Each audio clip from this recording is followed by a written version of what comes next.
I'm so glad you can make it in tonight. The music would indicate that we're still in Colorado. However, we're back. We're back, and this is our First Fruits Tuesday, which means GoGi Goes Gospel tonight. And I'm so glad you can make it in. I'm so glad that you used your free will to choose to be here tonight. And as we say, your free will is at stake. If you haven't realized that, watch the news. Read about the Neural Rights Foundation and what they're doing and what's going on all around the world. All right, so let's come on in and settle down.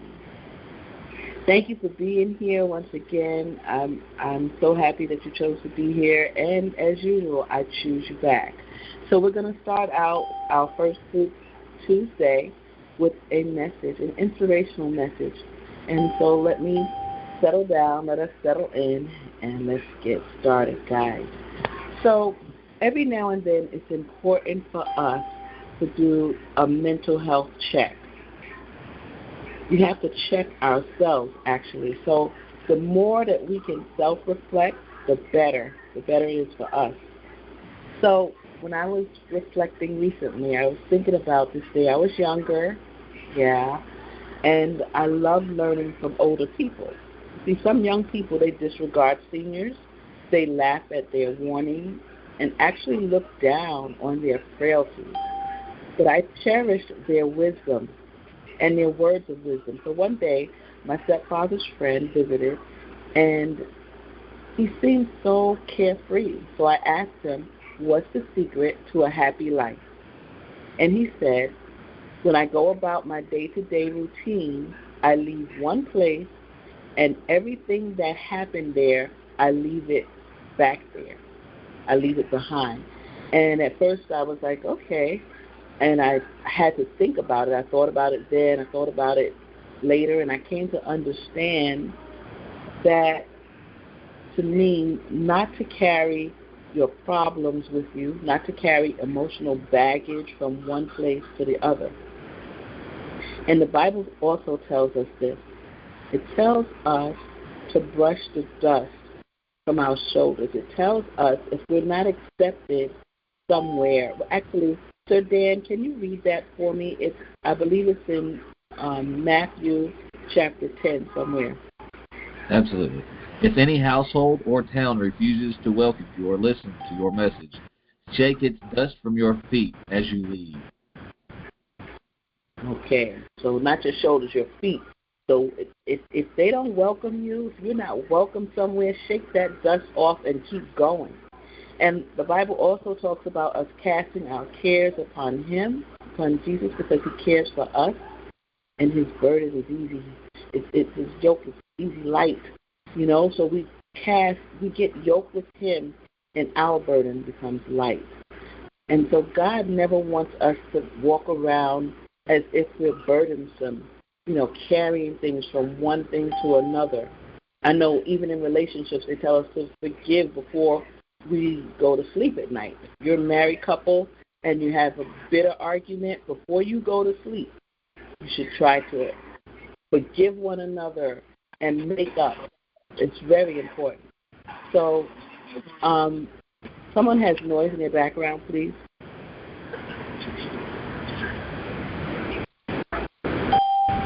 And it doesn't mean that if someone is telling you something that's for your own good or something to improve your character or something to help you develop, that you should just say, I'm going to shake this dust off, or I'm going to shrug it off. If it's something that's going to make you a better person, that's not what we're referring to. It's things that would burden you down. Because I believe that we can learn from children. We can learn from the homeless. We can learn from elderly people. It's about growing, and if we shake off everything, things that are meant to help us grow, then how can we grow? All right, so each of us has God-given gifts, talents, skills, and abilities, and they're meant for us to navigate this earth. And we also have a calling and a purpose that we must find, and in doing so, we'll shine and we'll flourish. I want to turn to Matthew 5, verses 13 and 14. So, Dan, if you can, Matthew 5, verses 13 and 14. You are the salt of the earth. But what good is salt if it has lost its flavor? Can you make it salty again? It will be thrown out and trampled underfoot as worthless. You are the light of the world, like a city on a hilltop that cannot be hidden. Oh, so beautiful, yes. God calls us the light and salt of the world. Those who follow him, we want to be Christ-like, which is what Christians means. We are the salt and the light of the earth. As we walk in our calling, align with God's purpose for our life, then we will draw attention to how beautiful we are, the beautiful creatures we are in Christ. And then that will bring attention to the God that we serve. I'll never forget, I love the story of Daniel when they threw Daniel in the lion's den, and the lions did not eat him as they did the next group that they threw in there. And so the king says, we're all going to follow Daniel's God, because Daniel's God is real. And that's how, if we walk a certain way, people will want to follow the God that we serve.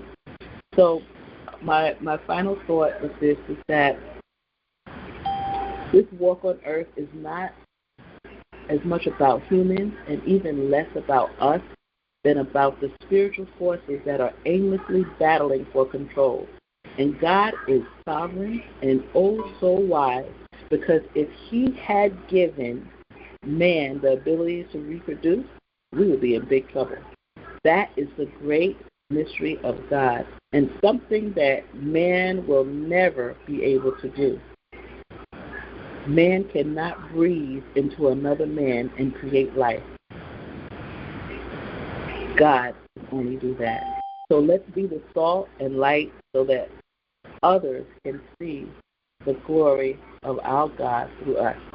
And if you don't know God through Jesus Christ, email me at any time, and I'll spend as much time as you need talking to you about it. The Justice Action Meeting at proton.me. Welcome to GoGi's After Dinner Jam. So glad you could make it in here. And I'm going to tell us about our question for today. Thank you again for being here. Thank you for choosing to be here. Thank you, Sir Dan, for helping with the scriptures. And I want to ask our question. The question is going to be about Colorado. So if you attended, I would love to know your thoughts. Make it quick, because this is a fast-paced part. And if you did not, if you watched virtually, your thoughts. And if you weren't able to attend, but you were thinking about the next thing that we could do, tell us what you think that we should do next in the TI community. All right, so again, welcome to the jam. We're going to open up. If you have noise in your background, please mute yourself so we don't have to boot you. All right, and thank you for being here. All right. It's pretty crazy, huh? Okay, all right. So yeah, please announce yourself, city and state you're from. City and state you're from, and your comments. If you went, if you watched virtually, or if you didn't go but you have a comment. Go ahead. Hi, it's Melody from Houston, and we watched virtually. Hi, guys. How are you doing? Great. Welcome to the jam, Melody. So glad you came. Thank you. Okay, what is your comment about what you saw virtually? Oh, man. So we hosted a watch party, Tranquility and I, and let me tell you, us gathering together, it was just the feeling that I got, and let me tell you guys, whenever I host calls or I come to other conference calls or I see us in gathering, what I'm hearing from the Lord and what I'm receiving is hope. And so when we get together, it's magnetic. It's connection. And what I tell you is what's been gifted to me is that this is going to end, and this is going to end one day soon. And that's what I'm receiving. I received that, Melody. Thank you so much. I believe and receive that it will be soon. I agree with you totally. And I want to talk about that word hope. It does give us hope, and one reason it gives us hope is not only from the energy from one another, but this program was designed to isolate us. And the fact that we're not isolated, it means a whole lot. It tears it down in itself. It tears down the very fibers of the foundation. So continue to make connections, make good connections with one another, and keep them, preserve them, cherish them, and make sure they're legitimate. Yes. All right, go ahead. Next caller. Go ahead. I hear somebody amen in me. Go ahead, ma'am. Okay, the amen. This is Daniel. Go ahead. This is Daniel from Huntsville, Alabama.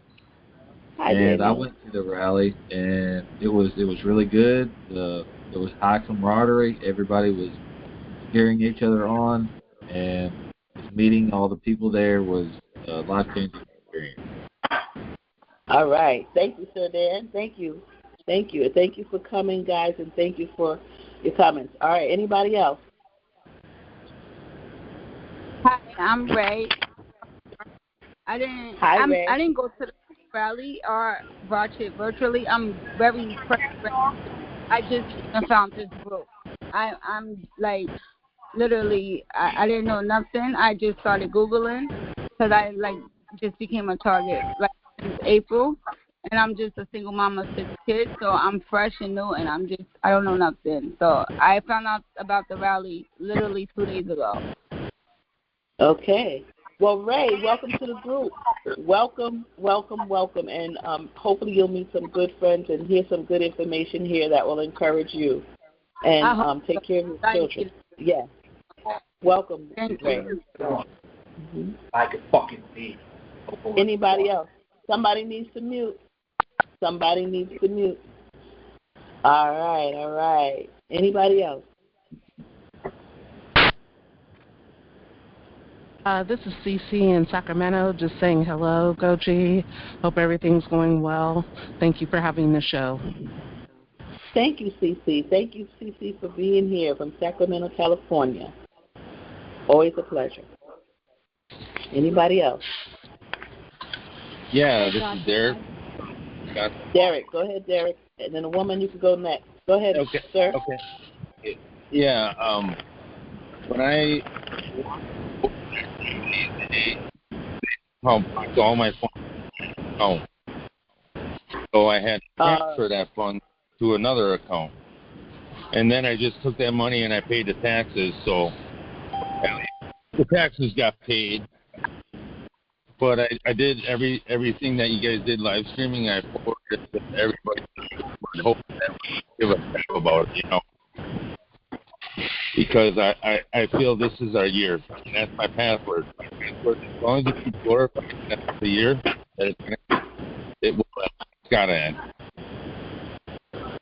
Okay, we're getting some of that, Derek, but I got it. You did something with your phone, did some live streaming, and this is our year. Thank you so much for being here.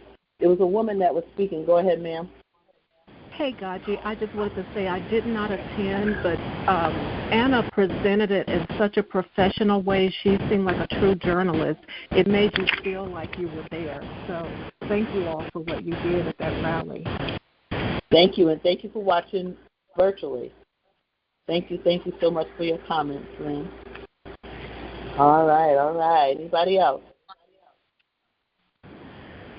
Okay, guys, we're going to close it down. This is great because we have a jam-packed night, pun intended. So we're going to get busy. We're going to get busy with, I have 2 people that I asked to make comments. So we're going to close down first, and then I would like to hear. Okay, so 2 people that shared their thoughts, some comments about the event, the Targeted Action 2024 event. Spoke to me earlier today, and I'd like to hear first from Autumn. Are you there, Autumn?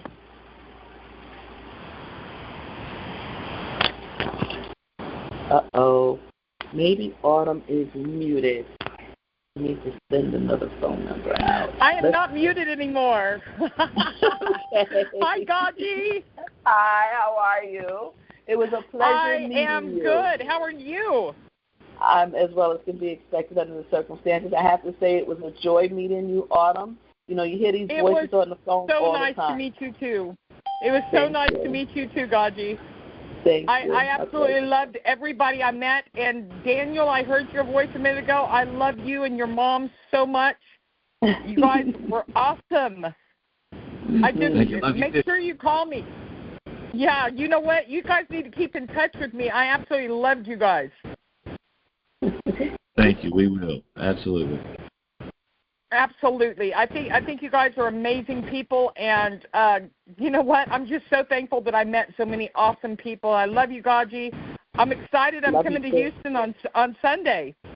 Oh, I look forward to seeing you again then. Okay. Yeah, I'm coming on Sunday. I talked to Anna earlier, and I'm gonna run down there and visit because everything was so hectic that we didn't really get to sit down and share some things. So we're gonna do that. Okie dokie. I'm excited about that. But on a better note, I had a blast.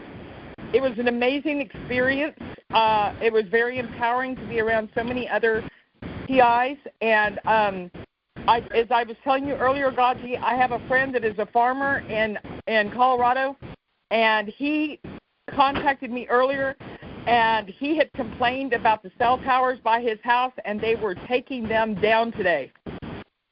Wow, I'm going to follow this story. I think that is amazing.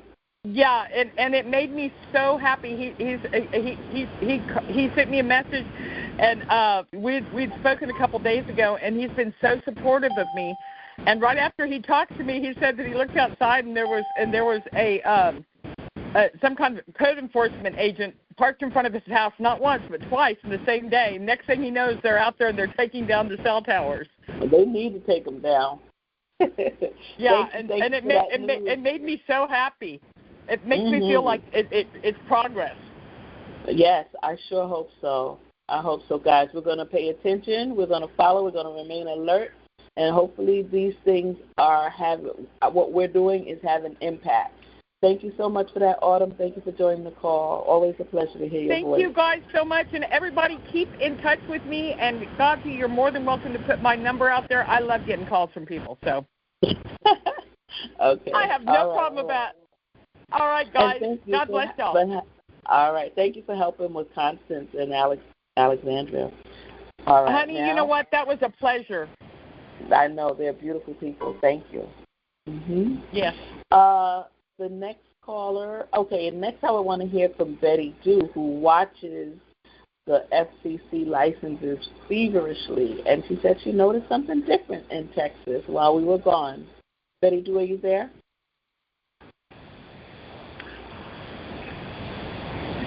It's not Betty Dew there. I'm here, GoGi. Okay, go ahead, please. What did you notice? Well, as you know, I policed the FCC because of the discrepancies they do in their activities. And what I'd like to do first is thank Targeted Justice for a few days of freedom. Apparently, going to Colorado kind of put things up at the FCC, or it's their driver Air Force Base. And what I noticed in my readings is the not assigned, and the reason these licenses are so important is because 3 of them has been expired for 15, almost 20 years now. And Nextel's been out of business since, I think, 2012, and those licenses belong to the FCC. Emergency people are privileged to them. And when y'all went to Colorado, those Nextel licenses that had been expired that come up as not assigned did not show up. And 2 other licenses, one from Ohio and one from Hawaii, they didn't show up. There was only one that showed up, and that's the one that's active, and that's there 6 days a week. So something happened, and it's in the paper trail. that whatever targeted justice is doing, they are on the right track. They've got people's attention. The entities are taking notice to their accomplishments. And me, I just want to say thank you, thank you, thank you, because when you're a TI and you're bombarded every day, whether you get 1 day of relief or 3 days of relief, it is welcomed. And I feel like targeted justice is working hard to expose these people, and I think they are being exposed, especially if you keep track of the paper trail. And well, all right. Thank you so much. Thank you for that. Thank you. All thank right. you for in Colorado, and thank you for causing this glitch that I think can now be used to our advantage. All right. Thank you. I have praises for everybody at Targeted Justice, and I have praises for you, darling. All right. And my praise back to you. Always a pleasure. All right, guys. So we're going to burrow down and listen and check out some of these news articles. And the first one of which I cannot find, so I'm going to jump to number 2. And we're going to start off with number 2. Number 2, this article is about the NIH cancels the Havana Syndrome study. So because of unethical coercion. And I did read something. I have a new article that probably won't be able to present until next week. But that one is about Mark Zaid talking about it. So there's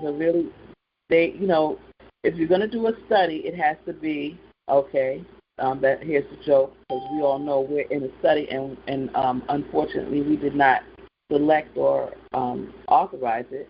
But there should be no coercion. It should be that you opt in and you choose to do studies. You could go somewhere and sign up for a study and be given a little gift card or something like that. But all these studies without permission are, illegal, basically. So this study, they knew they were doing a study on Havana Syndrome, but they forced many people to be a part of it. Okay, so 1 second, we're going to read about that. All right, let me just find that. Here it is. I want to find the beginning. NIH cancels Havana Syndrome research, citing unethical coercion of participants. And this is August 30th, 2024, by Jen Christensen in CNN. It says the National Institute of Health said Friday that it is stopping its research of what's commonly known as Havana Syndrome, a mysterious illness experienced by a number of spies. Listen to who experiences it. Spies, soldiers, and diplomats who have reported sudden, debilitating symptoms of unknown origin. The NIH said it would end the work out of an abundance of caution after an internal investigation found that people had been coerced into being a part of the research. The coercion, the agency specified, was not on its own part, but the NIH did not elaborate as to who may have forced the participation. Now, Mark Zaid does tell us who forced it, so we'll talk about that next week. However, it noted that voluntary consent is a fundamental pillar of the ethical conduct of research. Wow, isn't that interesting? All the research that's going on us is forced and coerced, certainly not non-consensual, and yet it's a fundamental pillar of the ethical conduct of research, which means that all of their studies will be invalid, number one, and number two, when we get our day in court, we need to ask for our data, and we need to make sure that it's not counted for anything. All right. Some of the people who reported being sick previously claimed that the CIA made them joined the research as a prerequisite for getting health care. Wow. Okay, so they do name names, CIA. In order to get care, you have to be a part of the study. So that's coercion. They wanted us to be a lab rat for a week before we actually got treatment at Walter Reed. And at bare minimum, that is unethical and immoral, says Mark, oh God, I'm going to mess up his name, Polymeropopoulos. I'm going to spell it for you. Polymeropoulos. He told CNN in May. Mark P., a former CIA officer who says he has been sick as an advocate for those struck by what the U.S. government calls anomalous health incidents. He said in May that he believes that participation in this research was ordered by senior leadership at the CIA. In March, the CIA issued a statement that denied that people were required to participate. The agency did not respond to CNN's request for comment Friday. Forced participation in a study is considered highly unethical and is extremely uncommon, ethicists say. The NIH said Friday that it shared the update with JAMA, the medical journal that in March published 2 studies that have come out of the research. JAMA did not respond to CNN's request for further comment. The NIH said that although it is stopping this research, this decision does not change the conclusion. Despite federal employees' reports of symptoms, neither study found anything definitive that would cause health problems. In one study, NIH took a closer look at the brains of people who were believed to have had Havana syndrome and found no consistent evidence of brain injury. There were also no significant differences between that group and a healthy comparison group. In the second study, NIH scientists ran a battery of tests on 86 U.S. government staffers and family members who reported Havana syndrome, comparing them with 30 people who had similar jobs but no such symptoms. By most clinical and biomarker measures, they found the 2 groups were the same. Maybe they all have Havana syndrome. In an editorial published in JAMA along with the study, Dr. David Relman, a professor of microbiology and immunology at Stanford, who worked on earlier investigations of this patient population, argued that although the study involving brain scans appeared to show that nothing serious happened with these cases, coming to this conclusion would be ill-advised. Okay, that's what the doctor said. Other research has found evidence of abnormalities in the brain, he said, and the same is true for the study involving the test. Because the condition can look different in each person, he said, doctors don't have specific tests that can fully determine what's wrong. Okay, a little bit more clearly. New, sensitive, standardized, non-invasive tests of nervous system function, especially involving the vestibular system, are needed, such as more specific blood markers of different forms of cellular injury, Relman wrote. The illness and its cause have remained frustratingly opaque to both the intelligence community and the medical community investigating its origin. The illness was dubbed Havana syndrome because it emerged in late 2016 in the Cuban capital. Some American diplomats reported symptoms that were consistent with head trauma, including dizziness and extreme headache. Since then, at least 1,500 cases have been reported by U.S. personnel stationed in 96 countries, officials said last year.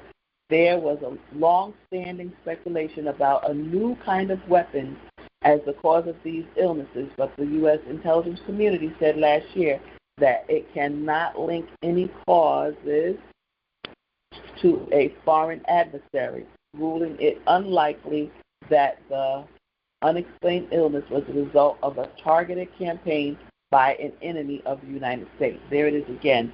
So they're not blaming an enemy of the United States. They're not blaming a foreign adversary. They said something about a new weapon. I wonder if it said the direct energy weapon. And it was already acknowledged that Havana syndrome or anomalous health incidents can only be caused by direct energy weapons. Okay.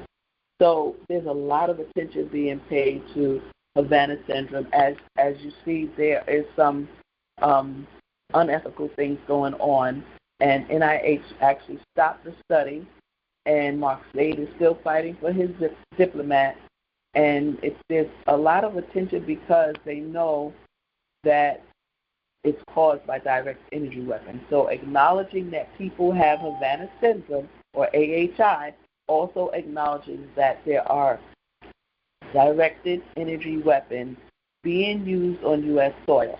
So that's the big deal. All right. There's a video clip that we want to listen to in reference to this. It's called Havana Syndrome Redacted. And I know Lady T is traveling, so I want to make sure that you're there and able to play the clip. Lady T, are you? I am here. All right. We hear you on the road, so I hope we can hear the clip. Let's try. Okay. GoGi releases redacted report on Havana syndrome. This article is by Adam Goldman and Julian E. Barnes and read by an automated voice. The FBI on Friday released a redacted portion of a 2019 report that was one of the first to argue that the mysterious ailments known as Havana syndrome were likely not the result of hostile action, and instead were the result of social contagion. Some current and former officials have said the FBI analysis sowed doubt within the CIA and parts of the Trump administration toward the root causes of Havana syndrome and whether it was in fact a functional illness spurred by stress.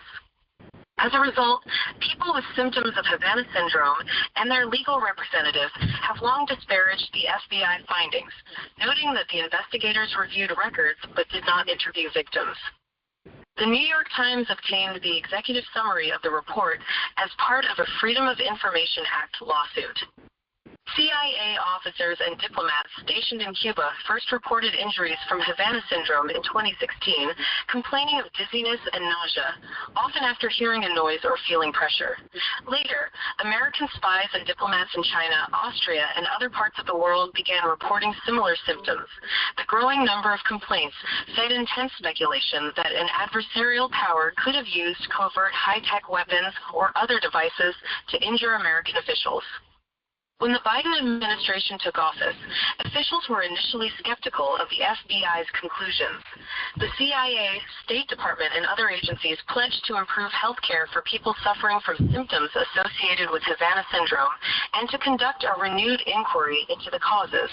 The CIA formed a cell that scrubbed intelligence reports to see if an adversarial state was responsible.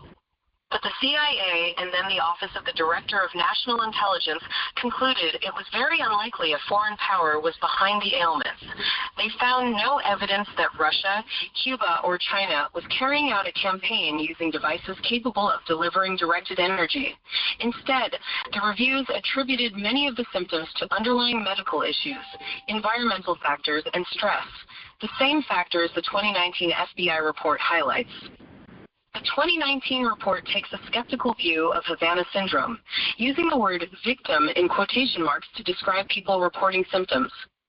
Based on information available at the time this report was prepared, our analysis indicates several of the victims in these cases may have experienced an episode of mass psychogenic illness or social contagion, a partly redacted sentence in the report said. The FBI said it had begun investigating the cases out of Havana in May 2017 and the cases out of China in May 2018. The inquiry first appeared to focus on any weapon or devices that could have been a cause. This case revolves around the issue of whether an unknown offenders used an unknown device that may emit frequencies or waves to injure these individuals, the report said. But the report concludes that many of those reporting ailments had experienced fairly common symptoms from predetermined medical conditions or environmental factors. Like subsequent studies, the report stated that the Bureau could not identify any single cause for these symptoms. Many of those subject to the ailments have continued to reject suggestions that stress, environmental factors, or mass hysteria were behind their symptoms. They have criticized studies that raised doubts about whether Havana syndrome was associated with measurable head injuries and have pushed the government to continue investigating possible foreign causes. Intelligence officials say they continue to do so. Under the Havana Act, the U.S. government began compensating diplomats and spies who had been disabled during their service, starting with CIA officers who had been forced to retire because of the severity of their symptoms.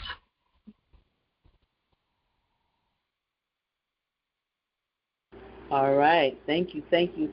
So listen to that. Now, these are people who have shared their information with their bosses, and they were forced to retire because of the severity of their symptoms. So because of Havana syndrome symptoms, they were forced to retire instead of getting the help and being accommodated at work. Okay, very important. Okay, so I'm going to read another article. Thank you for that, Lady T. Lady T, boy, I said that was some good audio. Thank you. Drive safely. We'll be back. All right. This article is about ACLU. So ACLU sued a police department, Medford Police Department out of Oregon. Let's listen to that. It says, lawsuit accuses Oregon Police Department of illegally monitoring progressive activists. Okay, this is also in August. This is also current. The Oregon chapter of the American Civil Liberties Union, is suing the city of Medford, saying that its police department has been unlawfully monitoring progressive political activists who aren't suspected of criminal activities. Thank you, ACLU. City officials insist that they have not monitored the group because of their views or constitutionally protected activities. Officials say they conducted surveillance, listen to this, to prepare for possible public safety impact. According to the lawsuit filed Tuesday in Jackson County Circuit Court, the Medford Police Department for several years have monitored the activities and social media accounts of people involved in an array of causes. Those include racial justice, LGBTQ, and reproductive rights and homelessness issues. The lawsuit is based on police email and other documents first obtained through public records requests by the website, good website to use. It's called info4publicuse.org. Again, the website, which we can use to request public records, info4publicuse.org. It alleges that the police department broke the law by monitoring or infiltrating social media accounts or groups for information about protests, including Black Lives Matter demonstrations following the killing of George Floyd by Minneapolis police in 2020, and a ban off our bodies demonstration around the U.S. Supreme Court's decision overturning the federal right to abortion in 2022. The Medford Police is blatantly disregarding a 3-decade-old state law that prohibits this type of surveillance. Kelly Simon, ACLU of Oregon legal director, said in a written statement, their doubling down is a bold display of impunity from those we trust to enforce the law. Beautiful. Okay, and that was written by the Associated Press, okay? Again, last month. All right, so ACLU, Oregon, is on it. And we're going to follow that and see what happens with this lawsuit. All right. Next we're going to have a commercial break. We're going to continue. Thank you for joining the J.A.M. Are you feeling like something strange is happening in your life? You tell others, but nobody believes you? Well, get ready to uncover the truth with GoGi Justice's groundbreaking book, GoGi's 10 Signs Which Indicate You're a Targeted Individual. GoGi Justice, an everyday person just like you, has written a book that exposes the covert illegal activities happening right under our noses. With a writing style that's raw, honest, and relatable, GoGi takes you on a journey through the dark world of targeted individuals. You'll ask yourself if you are experiencing these signs. Learn about infiltration, gang stalking, privacy violations, and even hacked home appliances. GoGi's book is a beacon of hope, providing encouragement, tips, and resources for those who find themselves trapped in this nightmare. It's time to fight back and regain control of your life. So if you're tired of feeling isolated, unheard, and targeted, grab a copy of GoGi's 10 Signs Which Indicate You're a Targeted Individual. Available now on Amazon.com and the Targeted Justice Etsy shop. Don't let them silence you any longer. Take the first step towards understanding, empowerment, and freedom. Get your copy today and join the movement. GoGi Justice's book, A Voice for the Targeted Individuals.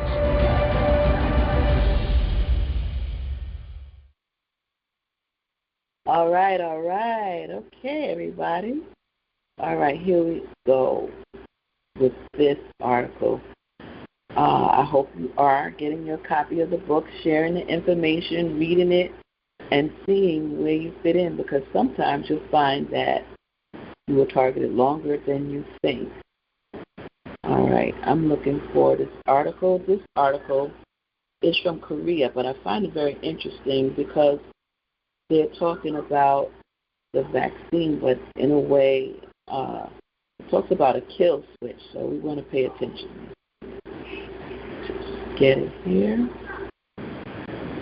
And I have to scroll because I keep them in order of the way you sent them. People sent them.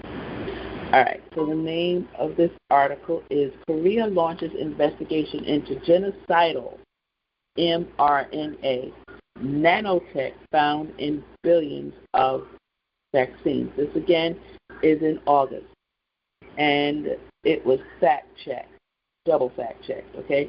So groundbreaking scientific research from Korea has revealed the big pharma global elite nexus has even tighter grip on the human race than previously understood.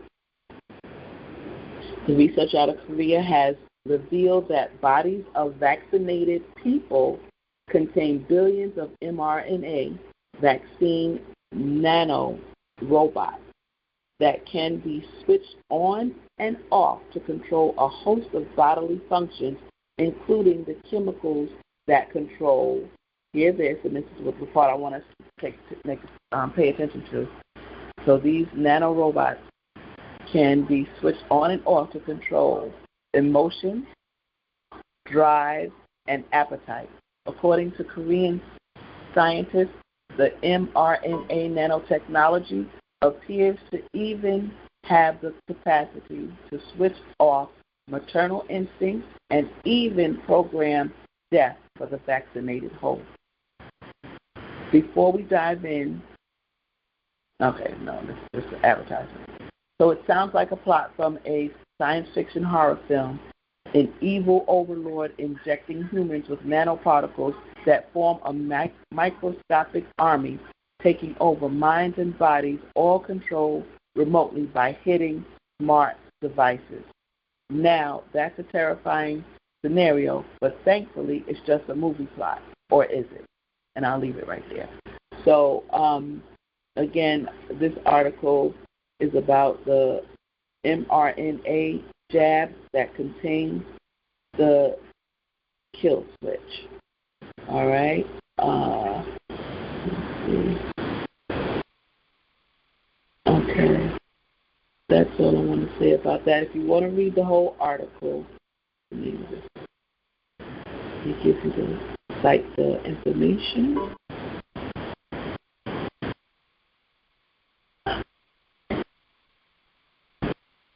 It's the people's voice.org. thepeoplesvoice.tv. Thepeoplesvoice.tv, and the title is Korea Launches Investigation into Genocidal mRNA Nanotech Found in Billions of Vaccines. All right? So it tells you what nanotech can do and the nanoparticles can do in our body. Okay. All right, we're going to move right along. And thank you again for joining the J.A.M. I'm checking it off as we go. All right, I want to share about a leaked document. This leaked document, although it's from 2018, it is still relevant today. Wow. That's something.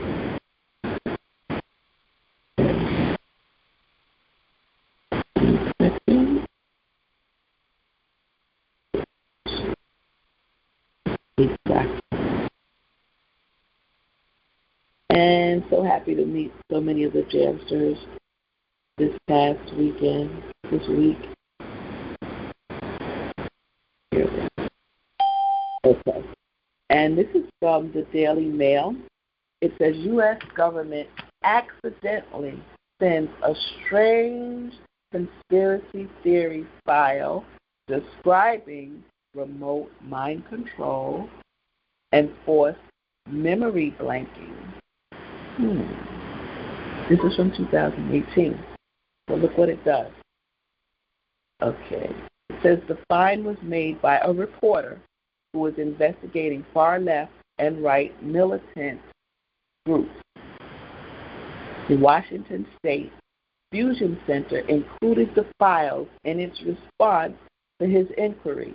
Imagine making an inquiry and then sending all this back. So should we make inquiries? Absolutely. Absolutely. Because things like this can still happen. A compressed file details research into bizarre psychoelectronic weaponry. They claim to use electromagnetic forces to induce a number of strange effects. That includes inducing intense feelings of pain as well as remote brain mapping. So I'll just read a little bit of this if you want it. It's in the Daily Mail. Okay.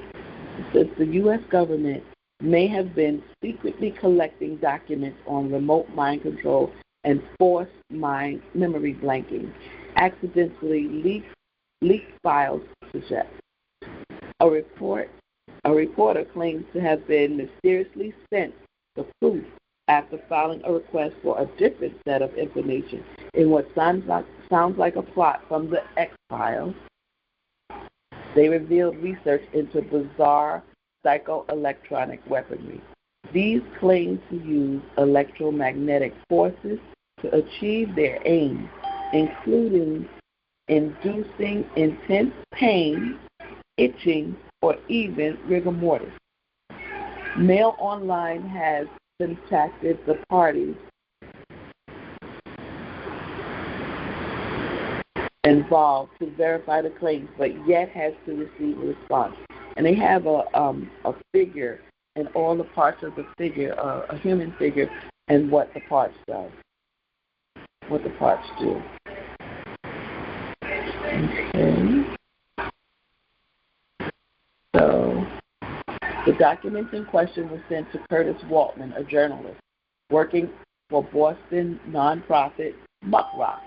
Okay, Muckrock is who we use now for FOIA, which is dedicated to helping people make Freedom of Information Act requests to government bodies. He was investigating far-left activists, Antifa, and the white supremacist group it opposes when he claims to have made the bizarre discovery. They were included in material provided by Washington State Fusion Center, a Department of Homeland Security affiliate that provides information sharing and analysis.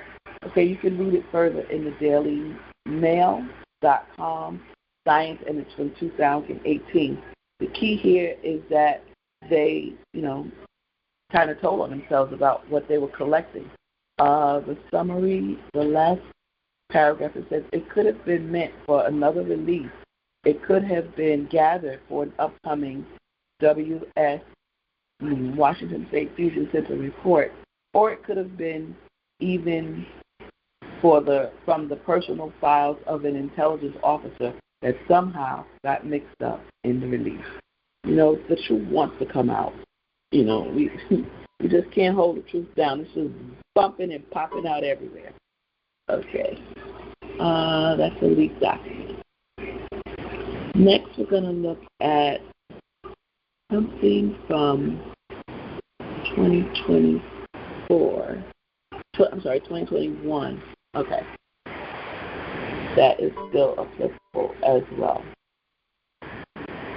And it reads, targeted individuals.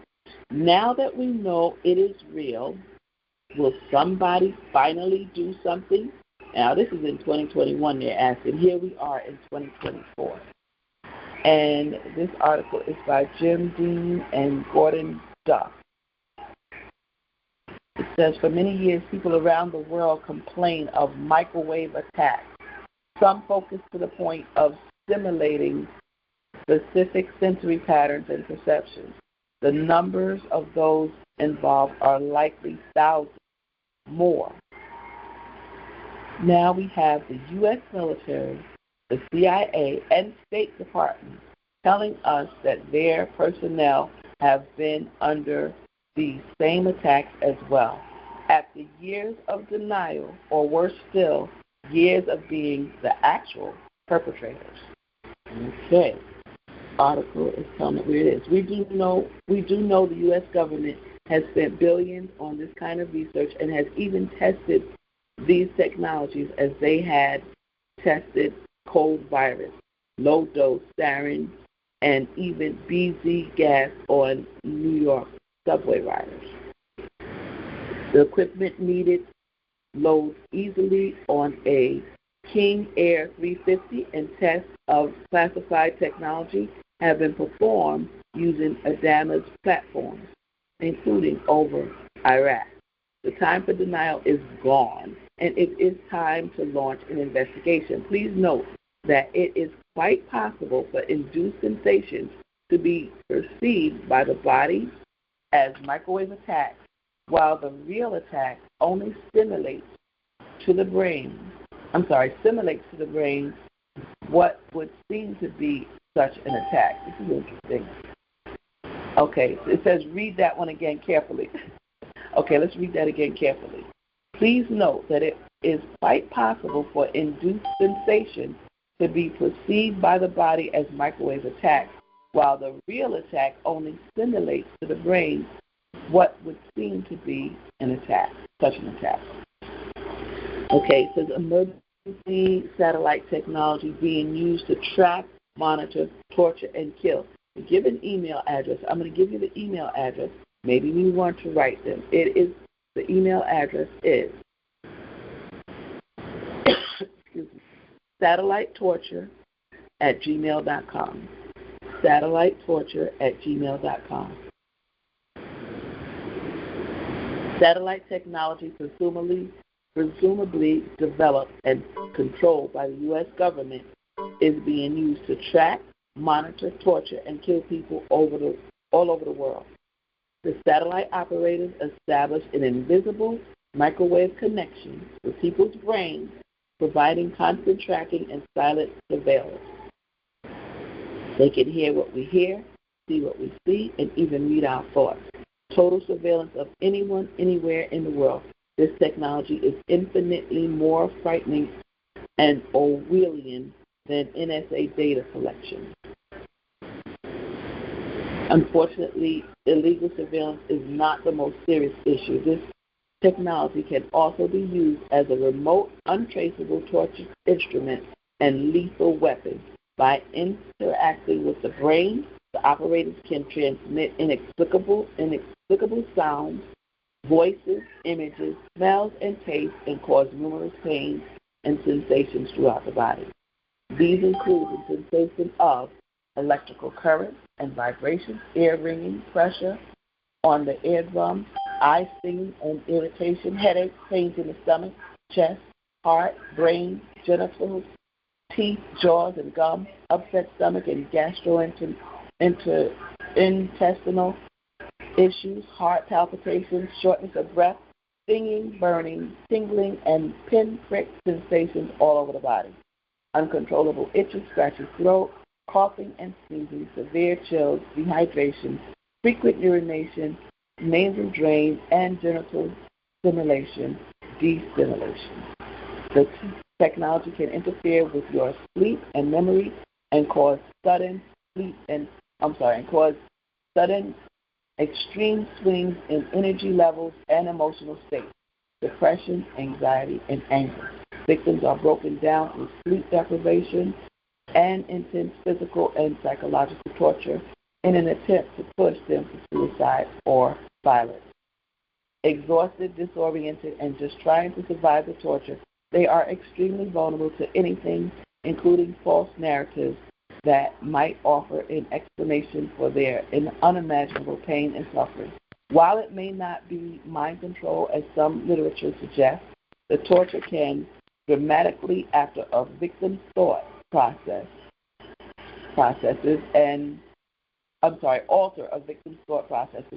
and physical and emotional stability. All right. They talk about Aaron Alexis. Aaron Alexis was targeted by satellite technology prior to the tragic Navy Yard shooting in September of 2013. Many believe that Miriam Carey was also targeted prior to driving 270 miles from Stamford, Connecticut to Washington, D.C. and being shot and killed fleeing a White House checkpoint in October of 2013. She believed she was being stalked and monitored in Stamford and had reported hearing President Obama's voice. Many other inexplicable tragedies are likely caused by this technology. So this article is one that is great to cite, showing how dangerous this technology is and how it can be used against people. I'm going to read the summation here. This will prove to be the largest crime in U.S. history. This will prove to be the largest crime in U.S. history, yet law enforcement, major media, and the mental health profession have not even acknowledged the situation. No one is investigating these crimes. Nothing is being done to lock down the technology or stop the torture. Please share this and help us expose and end these hideous crimes. And this is from, there's a OSI and the study of bioethical issues and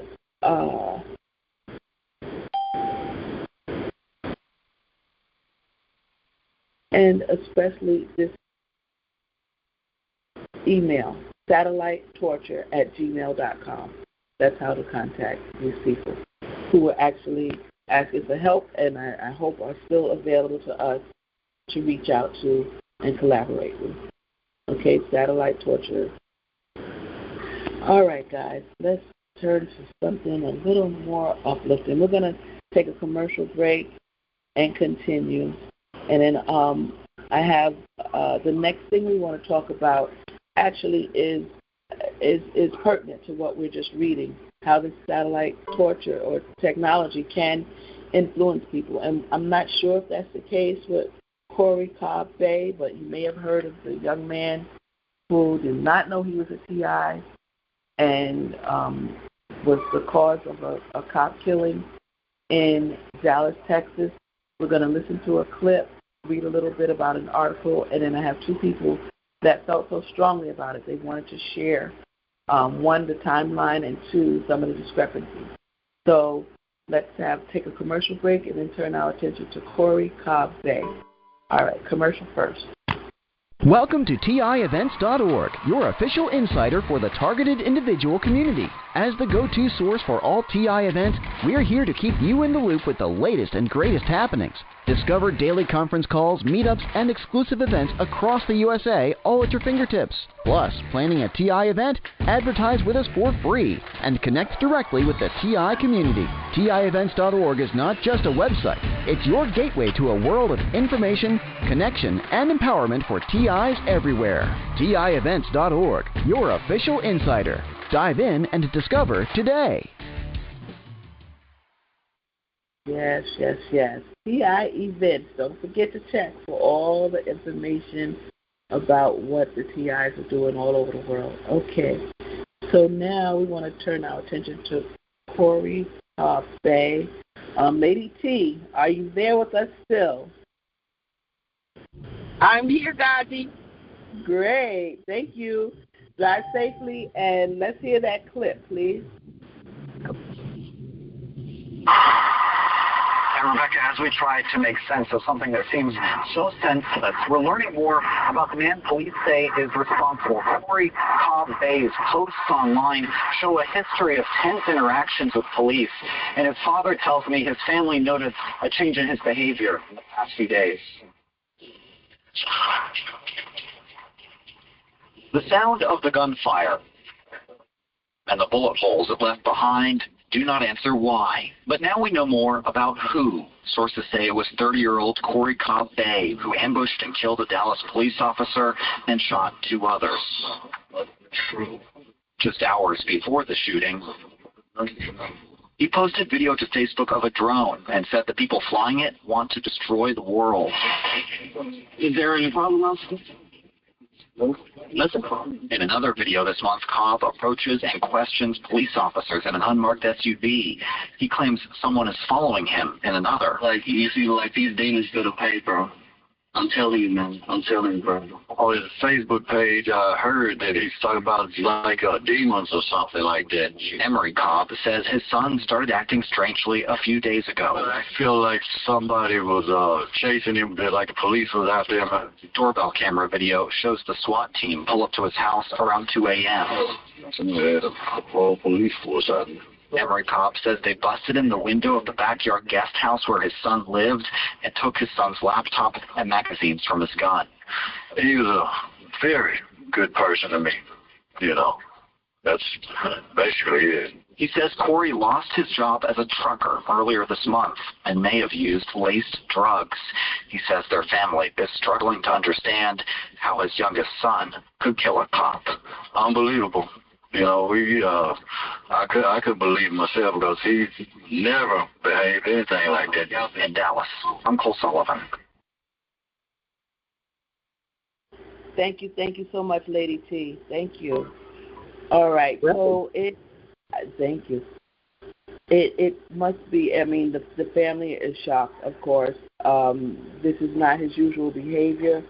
And he killed an officer.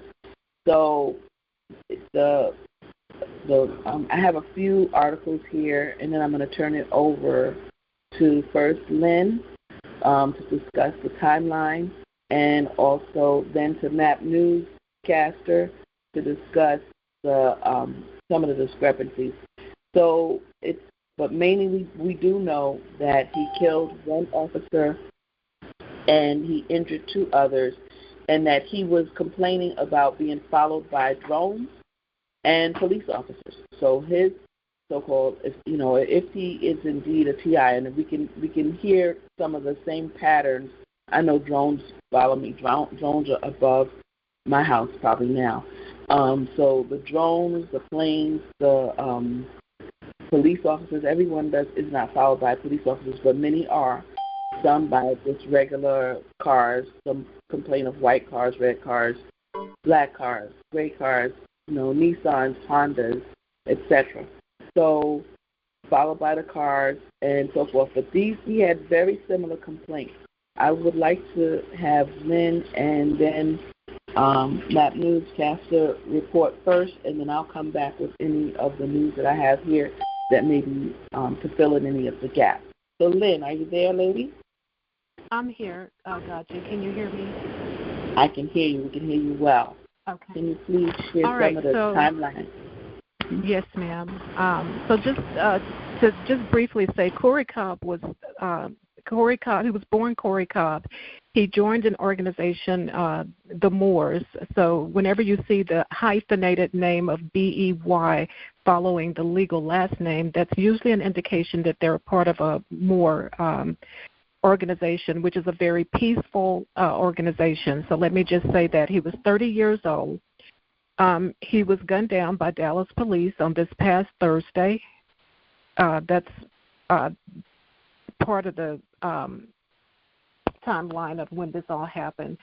And then just to give you a little bit of detail about him, he graduated high school. He had never been in trouble with the law other than when he was stopped and asked for his ID, and he refused to give it, which you have the right to do if you have not committed a crime. But they arrested him and took him in because he refused to show his ID. That is the only time he was ever arrested. A few days before this shooting, he had posted, as you heard in the clip, on Facebook that there was a drone following him, vehicles following him everywhere, as he put it. They were following him. They were random cars. Police were sitting at his house. He did approach a vehicle, unmarked vehicle, that was sitting in front of his house with two officials sitting inside. He approached them, as you can hear on his Facebook page. I believe it's still up. He was very respectful. He was very kind. He was polite. He asked them, was there a problem in the area that he thought he and his family should know about? They told him no. He thanked them, and he left. Then he posted the day before the incident on Facebook, while he was driving in his vehicle, there was a drone following him and also a vehicles, plural, following him. And he did post that on Facebook. The day after that was the incident. He pulled up at a community center and noticed that a police officer also pulled in the parking lot. He approached the vehicle, and we will never know what happened after that because the chief of police has decided he would only release the video footage, the body cam of when Corey was shot, and not the officer that allegedly he shot. Corey did take out his phone, according to the report. He took out his phone. He recorded him approaching this officer, and again, after that, we don't know what led to the shooting. However, allegedly, after he shot this officer Burke, who was a well-known person in the community, a pillar of the community, he had taught school for 14 years and then decided to be a police officer.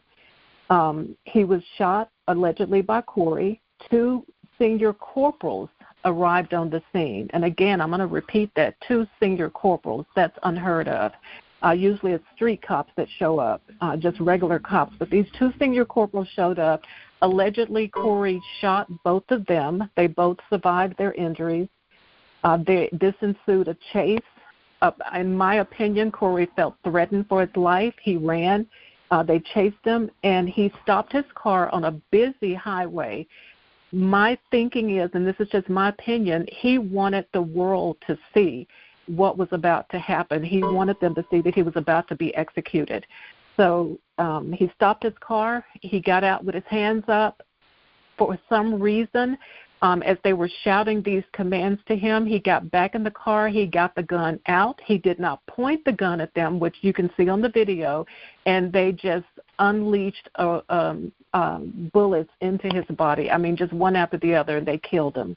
So that's what we know about that. On that morning, about 2 o'clock in the morning, the police arrived at his parents' house. Corey rented a guest house of his parents behind their home.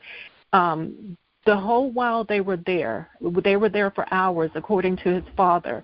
They never even told him that his son had just been killed. Their concern was getting his laptop, looking for some sort of manifesto.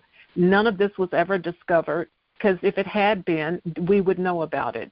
They would be reporting it. They never found a manifesto. They never told us what was on the computer, which I suspect was nothing but his Facebook videos talking about these drones and these random vehicles and police cars following him and pulling up at their home.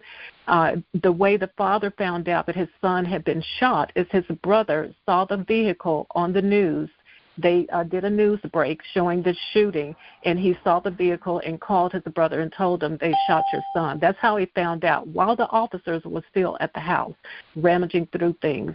So that's how the father found out about it. I will say, GoGi, the latest today is that a Marcus Molden Bay has stepped up. He is a leader of the Moorish organization, and he spoke very highly of Corey. He said that there's just no way that this is something he would have done. He said their organization stands for love, truth, and freedom and justice. Chief of police today called them an anti-extremist organization, anti-government extremist organization. So it's believed because Corey wore this burgundy fez, I think it's what it's pronounced, these funny-looking kind of hats and turbans, that's what made him a target. And because of his Facebook video recordings. And that's all we know at this point. But I would surely like to know, and I hope that someone will file a FOIA within his organization and get those body cams released, because that's the only way to get them released. But according to the chief of police, they will not be released. They'll only release the shooting of him.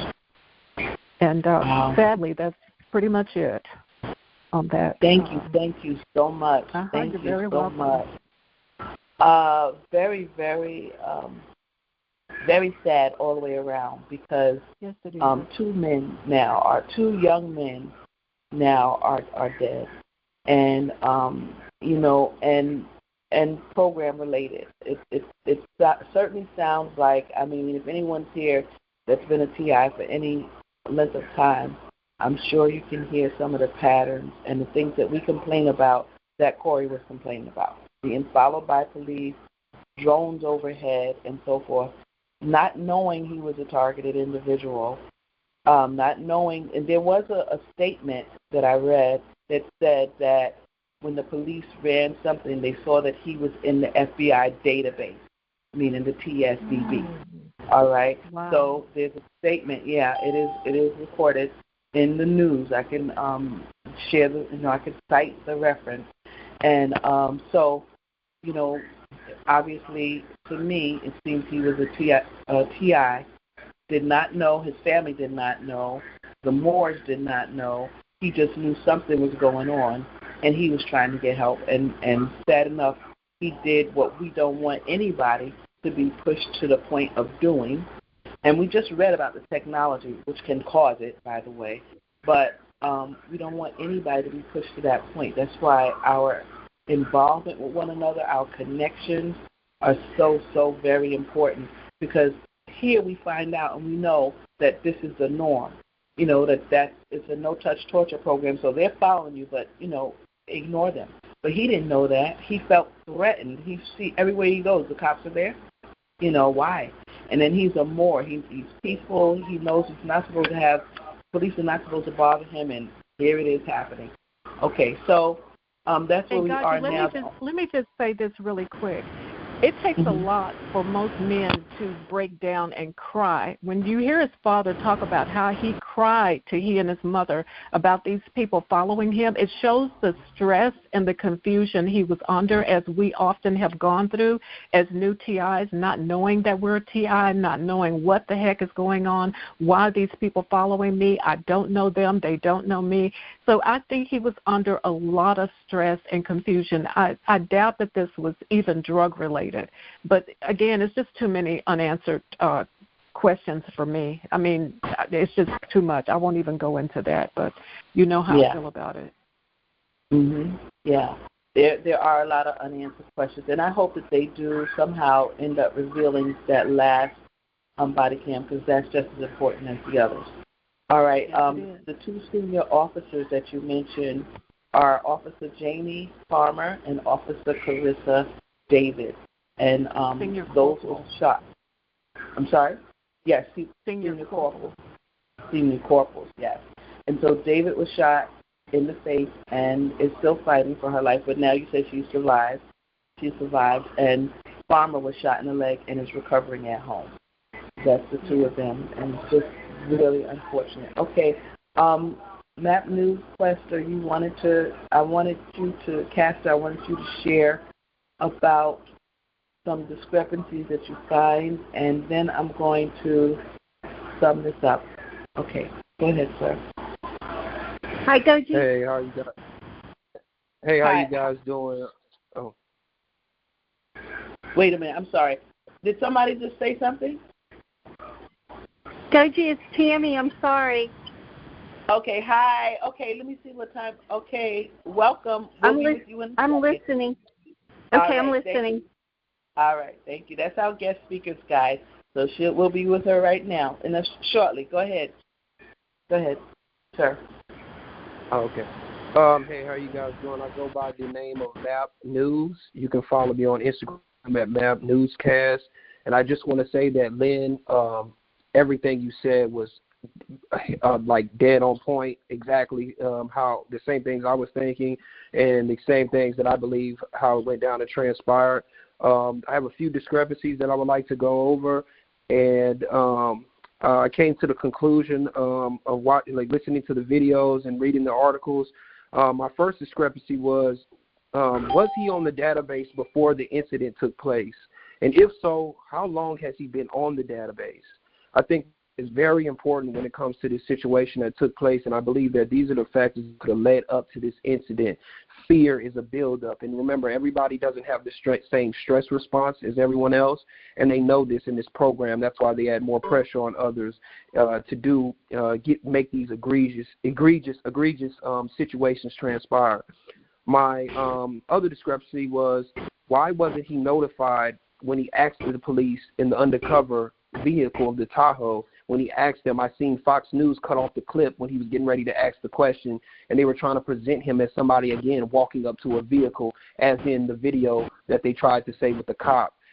They only showed the part where he walked up to the video and say, as you can see here, he's walking up to the vehicle again, and it has cops in it. But how would anyone know that's a cop in an unmarked Tahoe with all black windows right next to you? And I think that would make anyone concerned when a vehicle is just placed illegally, sitting there in position, not even parked right, just sitting there aside from you. I think it would bring awareness to anybody, especially when you feel like you're being followed. And my other discrepancy is, and did they use any type of surveillance to monitor him while he was on the database? And what kind of tools and intelligence agencies, along with department agencies, were involved, or community services? And why didn't the police officer let the public know that he was on the database when they held the conference after his death?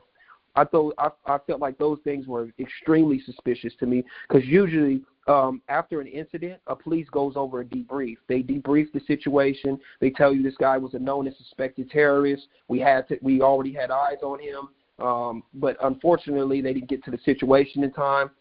They seem very secretive, and they use certain type of terminologies like the word targeted. They said, as a matter of fact, they said in the video that he didn't ambush the police. They said he targeted his officers.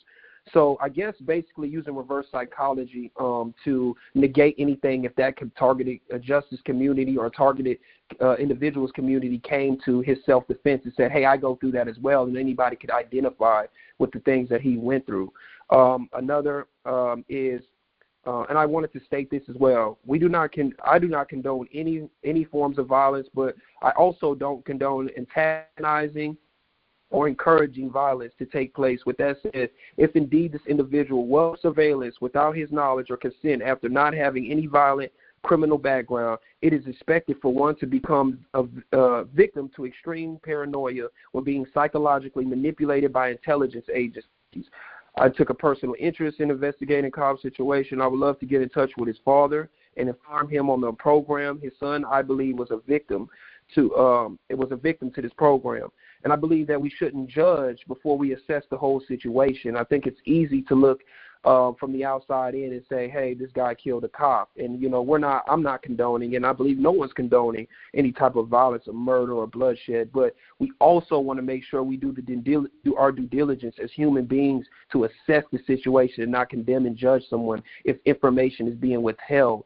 And, we've all too well been familiar with the police department's covering and hiding evidence with the corrupt FBI and our other justice systems.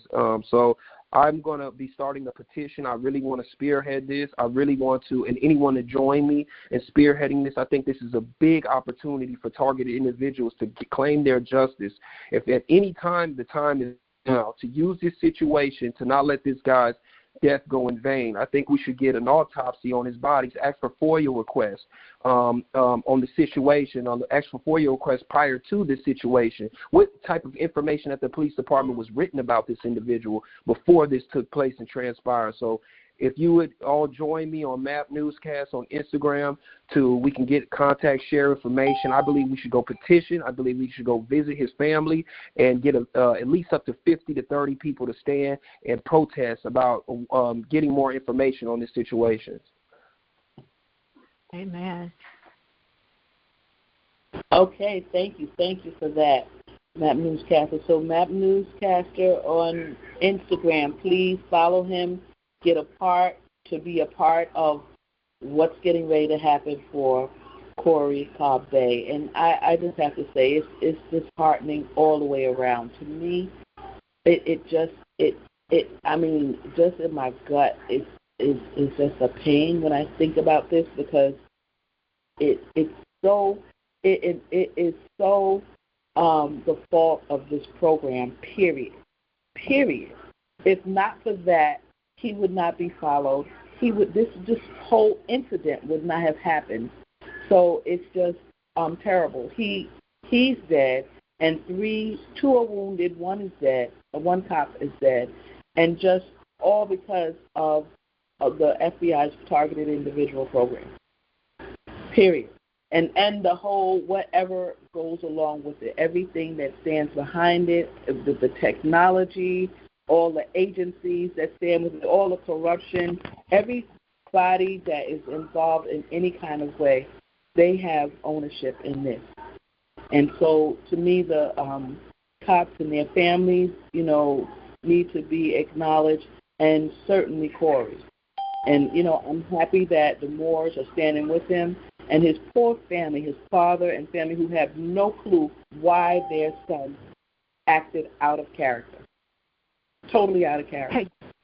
Hey, GoGi, just really quick, one other thing I want to let you know and the gentleman know who just spoke.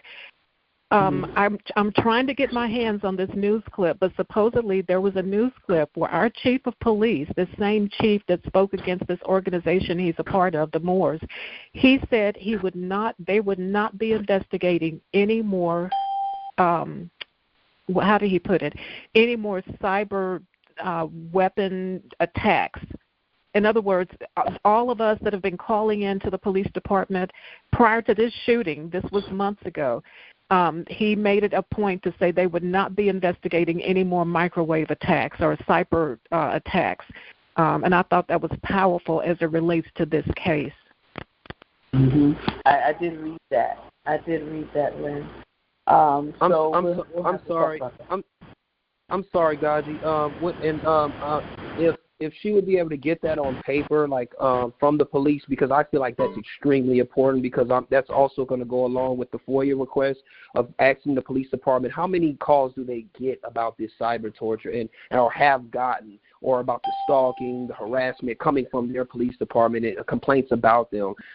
We want to turn that over. And I wanted to lastly note, I'm sorry to take anyone's time, that I want to let people know that take note that the media is also involved, because Fox News put at the very bottom, after talking about this situation, that this individual, that the police had pulled him over before, and the time he didn't want to give his license up was the time that they seen him, that he was on the terrorist watch list of FBI database. Fox News has that stated at the bottom of the article, that he was on the FBI database. Important. Yeah, that's very key, that they put down that the police saw that he was on the FBI database, that he was in the FBI database. And Lynn, yes, I did ask her for that information. That is so important. That if they're stopping, if they're not going to investigate anymore, that means they have had a lot of requests. That's and right. They have investigated it a lot. Yeah, very important. That's right. Okay, guys. So we're going to we're gonna move along, but very key article. We're gonna stay abreast of that. We'll report back on it. And if you have any comments about it when we go into Q&A, please express yourself. All right. So right now I have 1 to 2 of some quickies, and then we're going to turn it over to Georgia Lynn, who is here for the second time, who's going to share some very valuable information about shielding. So make your notes about any questions you may have. At the end, you'll be able to answer questions about that. I'm just going to run quickly through these last 3 items. The first one is Undercover DC, and this is something about the TSA. So let me just do this really quickly. And Georgia Lynn, get ready. We'll be ready for you. Undercover.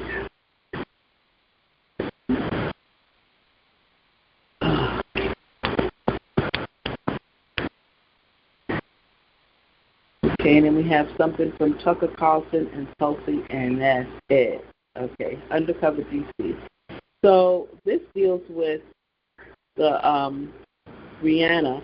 On Wednesday morning, Brianna Morella obtained a letter from Chairman of the Judiciary, Representative Jim Jordan, concerning the alleged weaponization of federal surveillance powers. The Judiciary Committee is requesting all documents and communications between and among TSA and other executive branch agencies or officials referring or relating to surveillance of former Representative Tulsi Gabbard or other federal elected or appointed officials for the period of January 2021 to the present. This letter follows an August 4th breaking story from Uncover DC and Brianna Morello, exposing active surveillance of Rep. Tulsi Gabbard as part of TSA's Quiet Skies program. So there's questions about the program. It says it is not just Gabbard who is being surveilled. Whistleblowers from the federal air marshals report that many who attended January 6th who have been placed on the Quiet Skies list, including the infant son of one of the protesters. So there's attention being brought to this Quiet Skies program, which means it's being brought to the fact they put people on this list and follow them around. So what we need to do is take it from the quiet skies to the land, okay? From the sky to the land, and from quiet skies to TSDB. So this is not the only list. They're not the only people who are being surveilled unfairly. There's also us, all the targeted individuals. So we need to start writing. We need to make sure that these opportunities that are coming about, as negative, sad, whatever they are, we need to latch on to them and bring out what's going on, the big elephant in the room, the targeted individuals who are being targeted. Okay, all right, so that's one. Second one is Tucker Carlson. Tucker Carlson is also speaking out, which as we see this incident even with Corey, they're following him around because he's a Moor. The person from CARE just won his case because they were upset about him donating to an Islam group, to his faith. Okay, anyway, Tucker Carlson claims the NSA is spying on him. Even his own colleagues don't seem to believe it. And it just says, he says that he's being spied on. Colleagues don't believe it. It resurfaced. This started a while ago. But Carlson not only alleged that the NSA was spying on him, but that it was conspiring to take him off the air and engaging in the conduct for political reasons. But the morning after Carlson delivered his bombshell claim, none of his colleagues covered it. A search of Fox's transcripts did not reveal any coverage on Tuesday morning. Even Fox and Friends, the right-wing morning show on Fox News, has latched on to several of Trump's conspiracy theories passed on the story, and the Fox News website also did not appear to carry coverage of Carlson's claim. All right, so mainly we already know that we can have things going on that we raise our hand about, wave rigorously, and they ignore it. So they're ignoring what's going on with Tucker Carlson. And I have one more. The last clip, Lady T, are you there? Is from Tulsi. I'm here, guys. Okay, so this is our last clip, and then we're going to go on to our speaker, Georgia Lynn. All right, ready? I'm ready. Yeah, we're targeted by a government watch program, and this is scary. Tulsi was reportedly placed under surveillance as part of a so-called Quiet Skies program, a suspected terror watch list she was put on. In a statement, the TSA said this: the Quiet Skies program uses a risk-based approach to identify passengers and apply enhanced security measures for Tulsi Gabbard, but they didn't reveal which passengers required the additional screening. Joining us now is one of those passengers, Lieutenant Colonel in the U.S. Army Reserves, Fox News contributor Tulsi Gabbard. Tulsi, great to see you. Could you describe what your life's been like since you've been put on this list on July 23rd when you travel? You know, in summary, everything changed on July 23rd, where in all of my travels, and I travel quite frequently, I was subjected to very in-depth screening by TSA. As I was by in-depth, I mean, 30 to 45 minutes of going through that screening every time I would go to the airport to fly. I noticed air marshals, noticed K-9 teams. There were things that I saw and noticed that were highly unusual. When the air marshal whistleblowers came forward, the details that they disclosed very exactly matched the experiences that I had been going through. But really the deepest pain and harm and stress that's been caused by all of this, Brian, is that forever going forward, I will always be looking over my shoulder, wondering if and how my government is surveilling me, what they're looking for. Are they reading my emails and text messages, listening to my phone calls, losing that sense of freedom that every one of us as Americans is guaranteed, and violating my Fourth Amendment constitutional rights. What they are doing is completely unconstitutional, and it has a chilling effect both on me and my family. My husband, by the way, has gotten the exact same treatment that I have, and wondering, well, if I say this, what retaliatory measures are they going to take? How are they going to intrude on my life and my family's life and liberty? So you had whistleblowers come out from within the TSA and say, listen, you're being targeted, and it's not okay. Obviously, we know it's not okay. You've had an exemplary life. Not only that, you served your country. You served in Congress. You just happen to decide you want to be a Democrat anymore. No, has anyone given you an explanation of why you're being targeted like this? I have not been given any explanation. No one from TSA or any other government agency, for that matter, from the executive branch has reached out to me. I've spoken with the whistleblowers. I've spoken with different attorneys. I've spoken with leaders in Congress, and to a person, every one of them says, this is unacceptable. This is unacceptable. For me, the most hurtful thing, Brian, is like so many Americans, I enlisted because of the Islamist terrorist attack on 9/11. I continue to wear the uniform. I've served my country for over 21 years. I've deployed to 3 different war zones to fight against those terrorists, and now my government has put me on a terror watch list as a potential domestic terrorist threat. This is not only insane, it's hurtful in a deeply visceral way.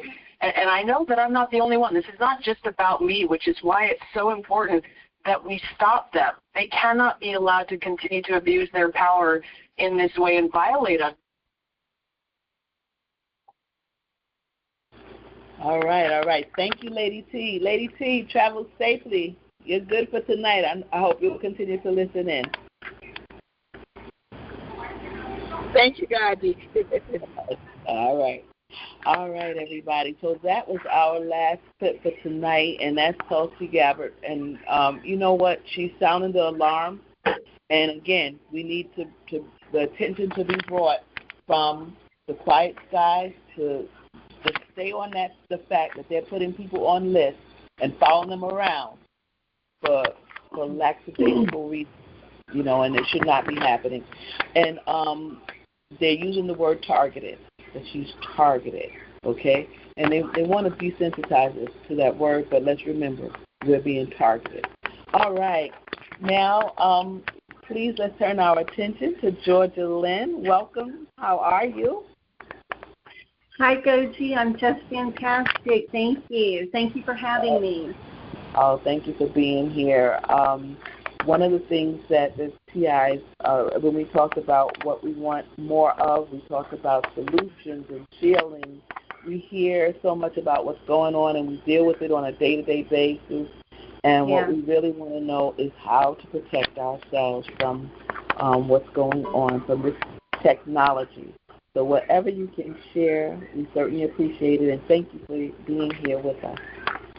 Absolutely. Well, I'm very saddened to hear everything that I just heard on your program. Is extremely just so sad and alarming that it gets to this point. But I do have some things I need to share about that too, okay? So first of all, I'm going to hurry this up because I don't think I have much time.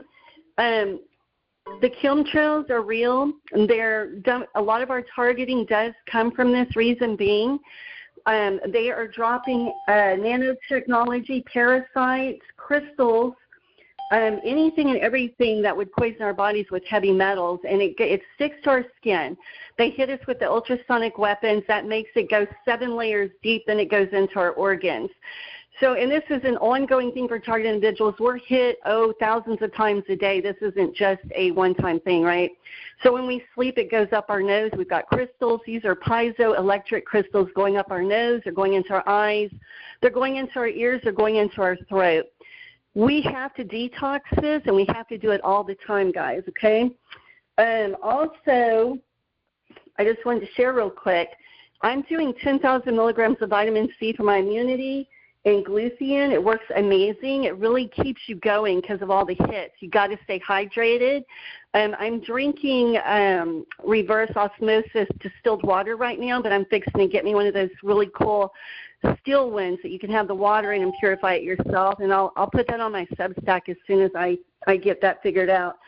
Real quick, so for the parasites, black walnut is amazing. It really helps. We've got parasites in our brain. The parasites are used for mind control, believe it or not. It helps them a lot with the mind control.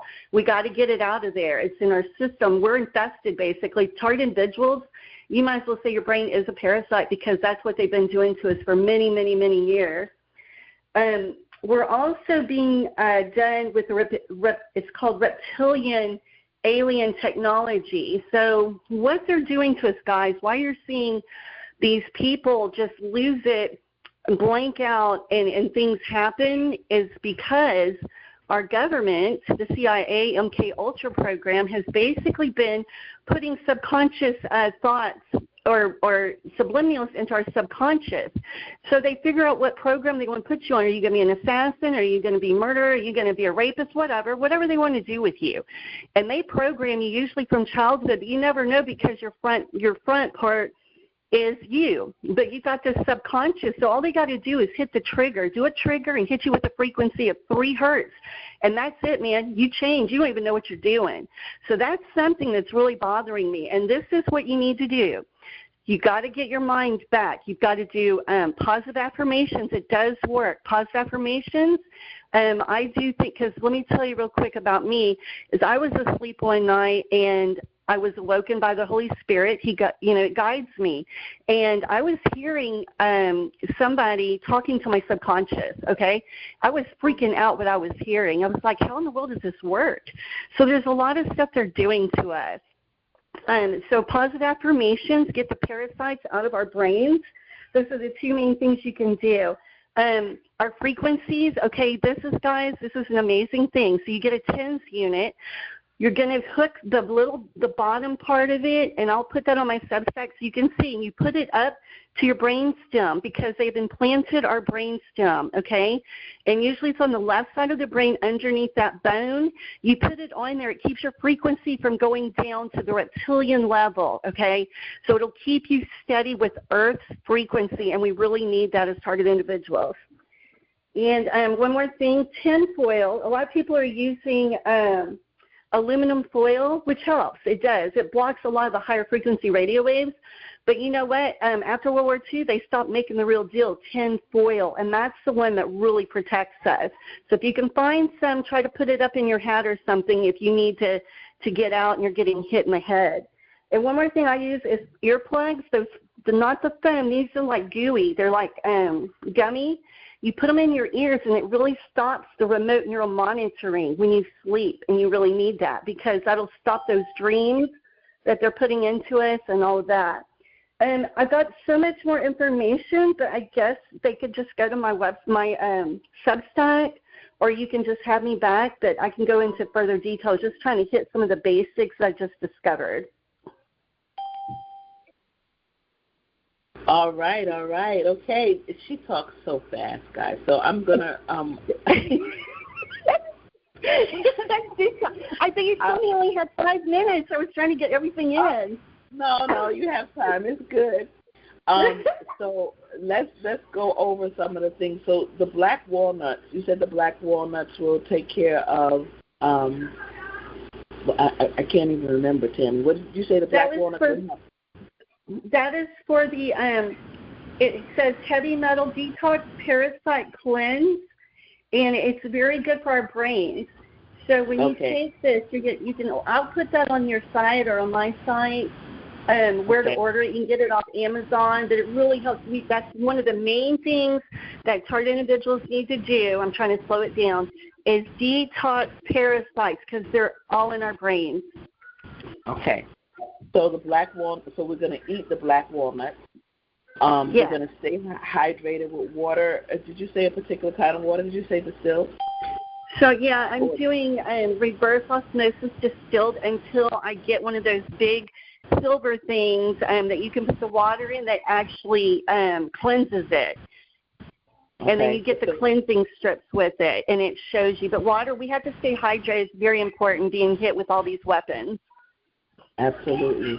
I wanted to tell everybody one more thing. Go ahead. Okay, so do you want to go first? Because I have mine written down, so I'm not going to forget. Me? Yeah. Okay, guys, so I was getting hit really hard in my house a few times, as we do. And it was feeling like ultrasonic weapons. So the Holy Spirit told me to take a picture. Well, there was nothing there to take a picture of. I mean, absolutely nothing coming into my window. But I took it. And then when I went back and looked at it, there was 2 green lasers coming through my window. And then another time I did it, and there was a big blue laser coming in. So there's ways to catch these things through cameras. You just got to, work with it. But at least I now know that they're hitting my eyes with green lasers and blue lasers so I can protect them. I did hear that if you get a good camera, not your phone camera, that you can catch a lot of what's coming in. And also, if you point it at like a drone or a plane that's overhead, you can get a lot of the information from the bottom of the plane, like who it belongs to. And that's really good evidence. Mm-hmm. And I also want – go ahead. Go ahead. I was just going to say – go ahead. I'm so confused. I don't want you to forget, so I'm working to wait. I will. Okay. Well, okay, so you go first. I'm going to talk about the positive affirmations, so you go ahead. Oh, crud. I think I forgot, girl. See? Yeah, it happens. They blank you out all the time. But go ahead. Go ahead and ask. Okay, so you mentioned positive affirmations, and I know that we're told to do positive affirmations to say, positive, like I will.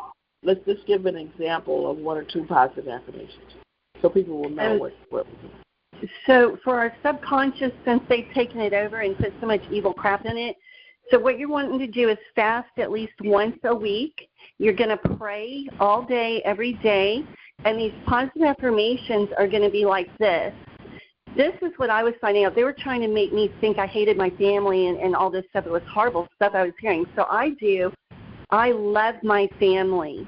I cherish my family. I protect my family. And you do this. You go, hey, subconscious, I recently had some suggestions given to me, and I'm not comfortable with those. So get rid of those and do it now. The subconscious does do it when you tell it to do it. But you have to do it in a present tense, no past, no future. It's got to be like now, like I love my family and I protect them. You know, that kind of thing. It's always got to be something, because what they're doing is they're trying to make people kill. That's their main thing. So whatever there is with kill, you do the opposite. So I cherish life. I cherish life. I love life. I protect life. You know, you've got to do that, and you got to do it all the time. Oh, the most powerful, universal, positive affirmation you can do is, I do not consent. They hate it when you say it because that's universal. It goes up into the universe. And once you start doing that into your subconscious, it totally changes everything. I do not consent. You constantly do it. You're going to start hearing your perp saying, quit saying that, because they do that to me. But it's the most powerful one. If you look it up, it's the most powerful positive affirmation. I don't know why, but it really is. Okay. And I'm hearing that if you do this 10 minutes maybe in the morning, 10 minutes at night, or even if you have time to do it at lunch, tell yourself these positive things. I will only accept positive messages. I will only think positive thoughts. I will only have happy feelings. You know, that you will create a firewall around your brain that will only accept these whatever you have decided to accept. Exactly. You can frame your world. You can frame your world, and you can block out some of this stuff, because remember, with it's psychotronic weapon, so a lot of it is psychological. So we have at least control of that. You do not put the word will in it. You're going to say, if you say something like, I will do this, the subconscious doesn't believe it. It doesn't think it's happened. You say, I am, I will, I have, or whatever. It's got to be the now. Okay, so it has to be like, instead of I will, I only accept positive messages. You got it. Okay, I love it. Thank you. Thank you for that. And listen to me real quick. So all this stuff they're doing to us, they're trying to put us into the reptilian mindset. They're turned on by this stuff. It's ridiculous. So they can have control over mankind, right? So they're doing overlays over our regular conscience, and they're trying to make us more reptilious so that we don't have any feelings. We have no empathy or anything. And so the way that you get over that is you've got to be happy, frequency, joy. Don't give in to this torture crap they're doing to us, as hard as it is, because that puts us into that reptilian stage, and it also keeps us there. So we're in a very, very low vibration. The key is love. That's in the Bible. And love is high vibration. That's what we got to do. When they're hurting us and stuff, we just have to remember to say, oh, my gosh, I love you, Jesus, so much. Just ignore them. Forgive them. That is why that's in the Bible. Now I'm figuring out so much stuff that's in the Bible because, and I wanted to tell you guys something. We are chosen. We're very chosen, and we'll go into that another time. Don't think you're targeted just out of the blue. You were chosen. You were sent here for a reason, and they're trying to keep you down before your consciousness really raises and you really know what's going on. So that it's spiritual for sure. So we'll go over that another time. All right. Thank you. Now, you also mentioned the TENS unit, that we should put the pad on the left side. I would put it on. Yes, I would put on the brainstem, and so I don't care. I tape it. You know, I have this little hat I wear, and I put foil in it for my brainstem. But if you do, and that's fine. Like when you go out and they're trying to make you confused by hitting the back of your head or brainstem, and that's what they're doing. Well, this right here, if you put the TENS unit right there, and you will definitely keep your frequency, and you can check it. It'll stay the same all day. So that's telling you that works. It's the Earth frequency. They want your frequency very, very, very low so they can control you. They can't control you when you have the frequency of the Earth, okay? So just remember that. Y'all can test it, do your research, but it works. Okay. All right, and the other thing, silicone is the name of the putty earplugs that you were talking about. So if you have the silicone earplugs, we're going to sleep with those in our ear, and we're going to look for real tin foil, the old-fashioned tin foil. Yes, I looked for it on Amazon. Yeah, I saw some on Amazon, but it was in sheets. because they stopped making it after World War II because they knew that it was made of pure metal and it works. And so what I was going to do is order it and layer it. You got to have 12 layers. So you would put that, like, you know, make sure you cover your whole head. Now, listen, baseball caps, they're not covering the back of our head. That is where they're getting us. You know, I know they're hitting the crown. That's our spiritual. That's our spiritual connection to God. So we have to protect that.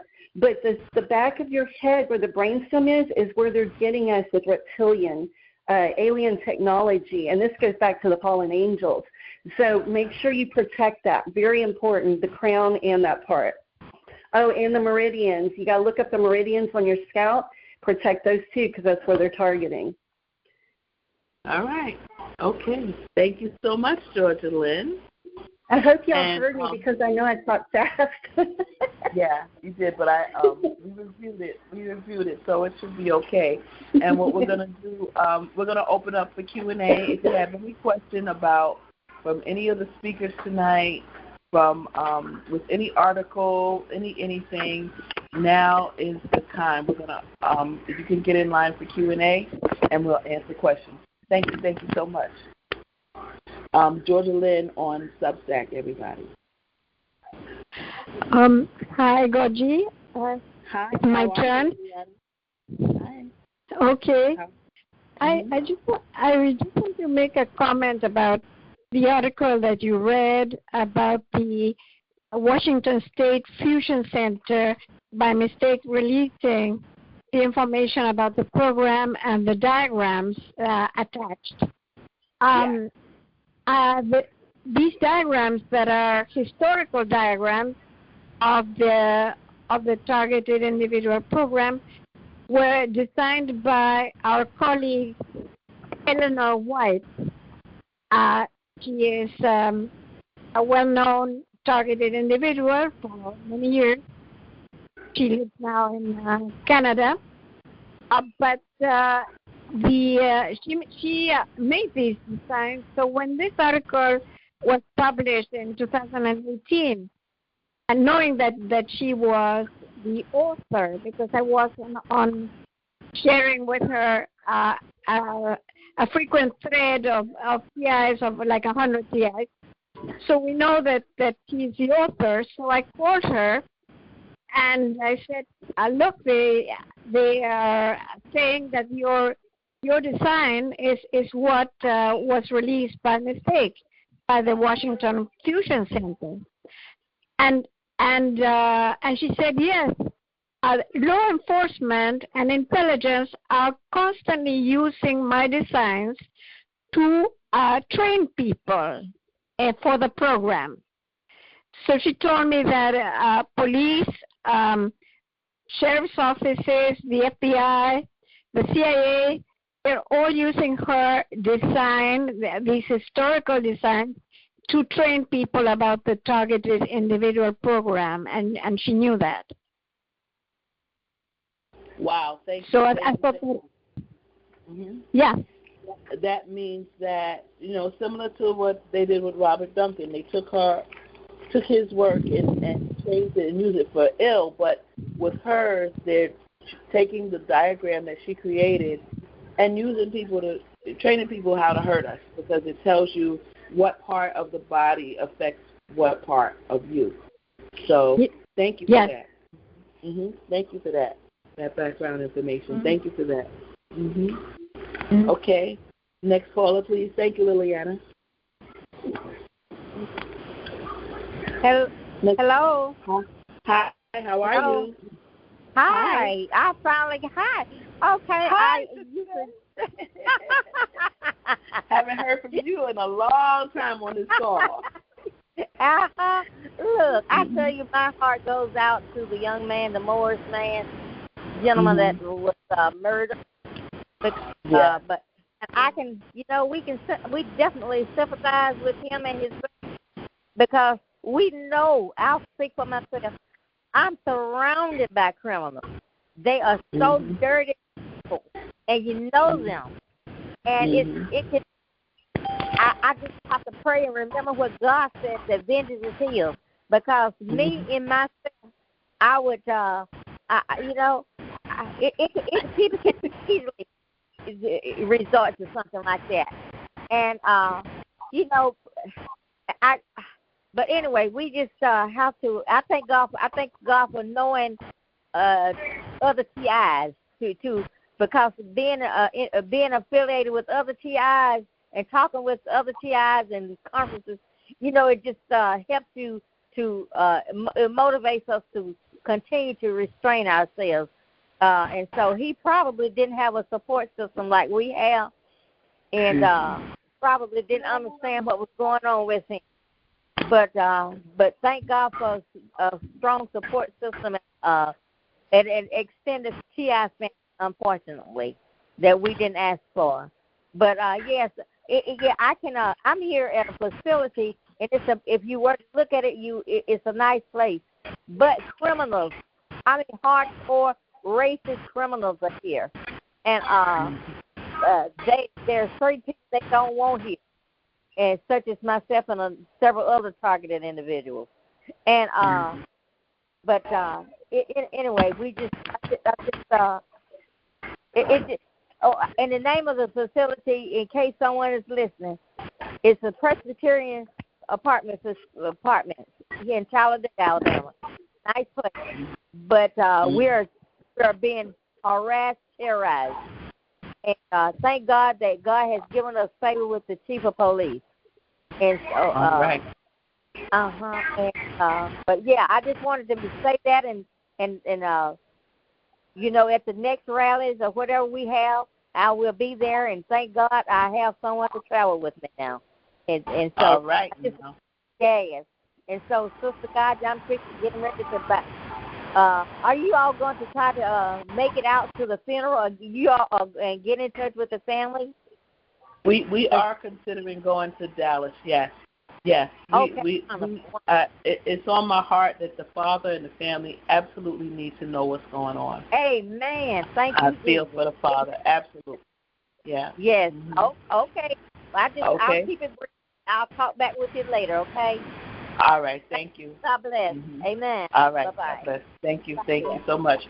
And I would say MAP Newscaster, IG at MAP Newscaster is going to bear that up, but we're certainly going to get in touch with the family because they express how confused they are about what happened with their son. And we should also extend, our love and concern to the family of the officers. Now, I also want to express what Sister Betty was saying is it's hard to control ourselves, to know that this is going on and not get help is one thing, but to not get help and not understand what's happening and have no support system is a whole nother thing. And Knapp explained it well when he said it can lead you into a point of where you're feeling like you're paranoid, extreme paranoia, but you also feel like you're being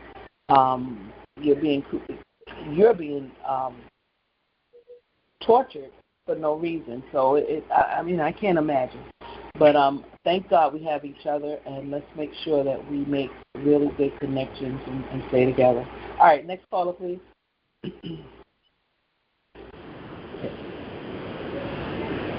Next caller. You probably, if you're not sure, you should say hello because it's probably you. Okay. Hello. Hi. How are you? Hello. How are you, GoGi? I'm great. How are you? Peace and blessings to you. Listen, when I went to Colorado, Dr. Sally Priester really said something that's key for all TIs in regards to shielding. She said, you must guard your mind because your mind controls you. If you don't control it, they'll control it.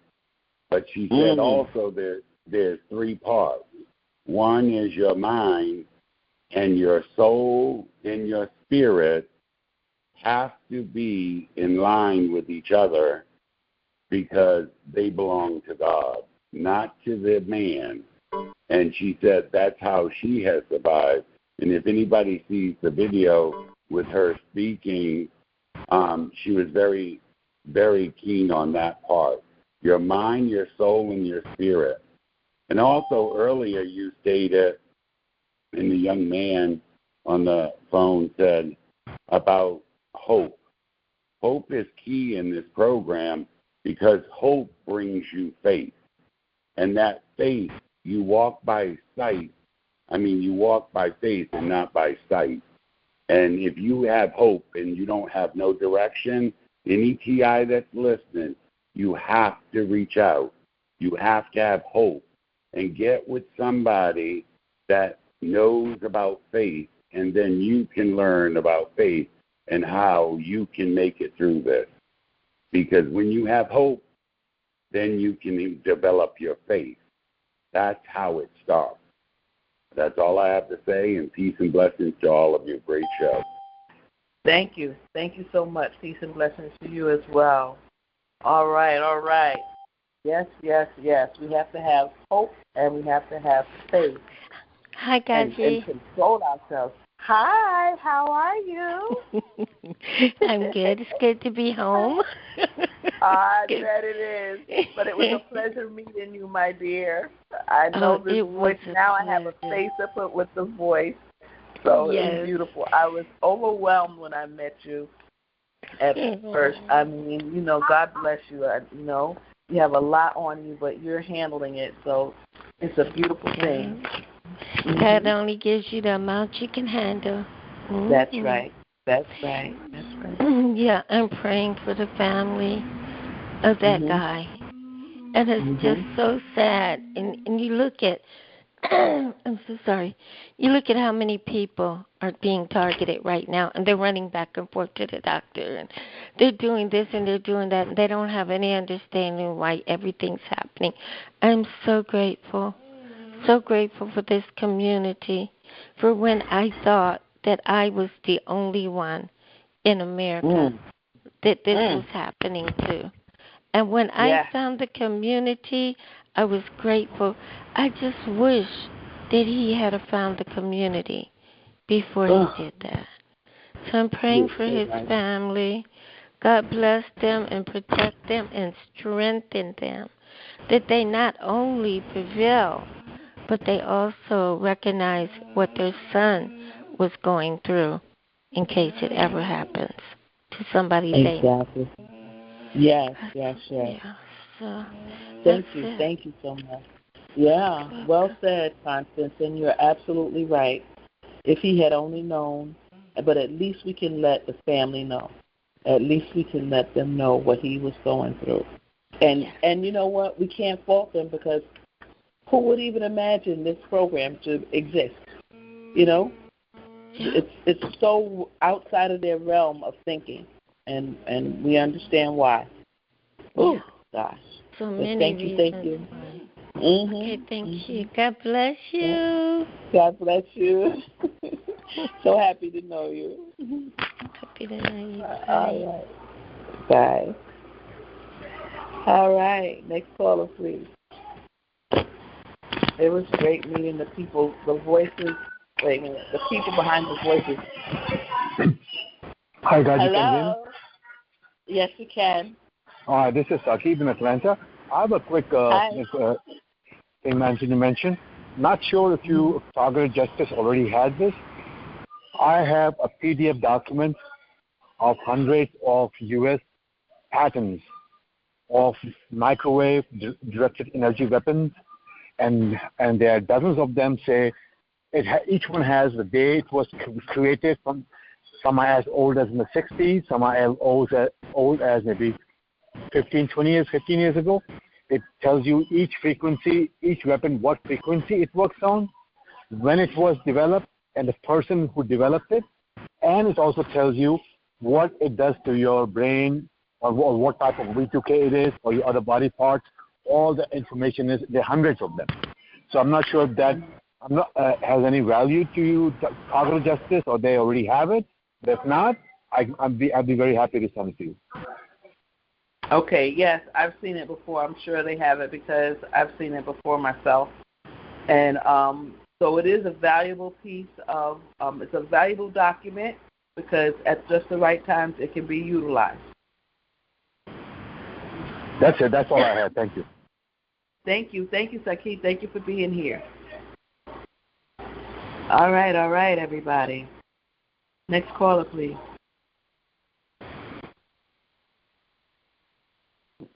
Well, God bless you, 20. God bless you. How are you doing? Oh, I'm telling you, just recuperating back home yesterday and just recuperating and just resting in the Lord. You know, I will tell you, in the midst of everything, I am still so thankful to God that things could be falling and caving in all around us, but God still keeps us and gives us that perfect peace that surpasses all understanding. And so tonight, 20, I am just so thankful to God, for that peace tonight in the midst of the storm. And I feel like a ship. I might be battered. I might be torn up. But guess what?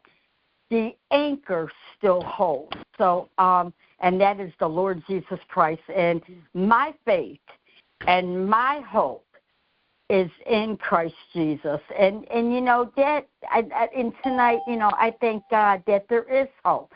But that only hope comes when you're connected up to the problem solver, when you're putting your faith and trust in the Lord Jesus Christ.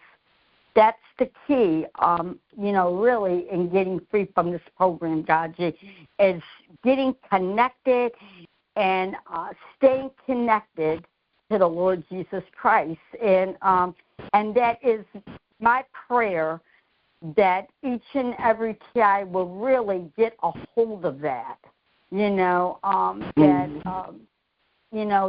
our faith has to be in Him, and we got to look to Him because He is the only one that can do the impossible, that can only part that impossible Red Sea that I always talk about. But I am so thankful tonight, GoGi, for you to being able to see you at the rally once again. Although, sister, you did not pay me.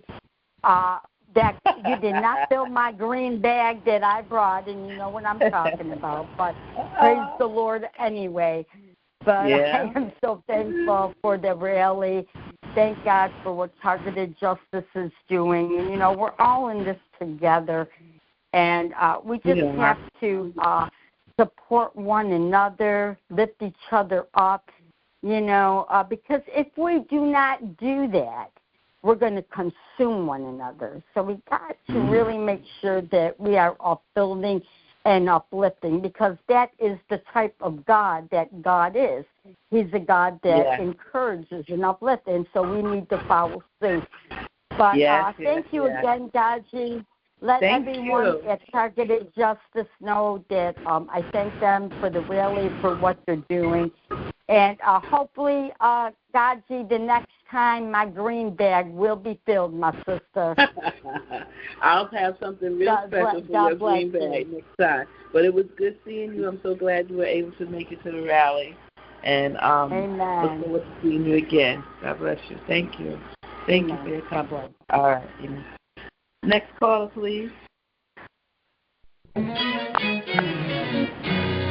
right. We have cleared the line, everybody. So I just hope that you were able to receive something that made you smile, especially you, Ray, who's a new TI, just finding the community. We try to make sure that we give the facts and some information that may be kind of sad, but also some things that are cheerful and encouraging. So we do have hope, because we are being talked about in the news one way or the other, through the Quiet Skies, through the TSA.